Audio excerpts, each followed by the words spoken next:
Didn't even budge. You could use a hub smasher-ooer in this situation. It's got holes, put your lug nuts on it, smash the crap out of it. But I prefer a different tool, especially for this situation, since we got a solid steel backing that's flat. Attach this plate to your lug nuts right here.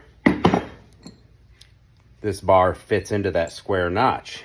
Works like a ball joint press. Brrr, presses that sucker right out. Jamie decided to do some welding the other day next to this and then use it. Well, there was some slag in the threads and used it, and now our threads are destroyed. My bad. What do you do now? Knock out a lug stud or two, put this bolt through, put the nut on the other side of the hub flange, and then impact it on. Brrr. Once that nut hits the back of the hub, it's going to start pressing.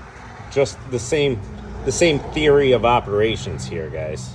The nut tightens onto the hub, and this bolt keeps on going forward, hits the solid steel, and then as you crank more, it presses the hub out. I don't know if that hub press tool has a warranty or not, or maybe I can clean the threads or get another one. But in a pinch, a bolt and a nut works good. Not quite as strong as that whole apparatus, but it'll do.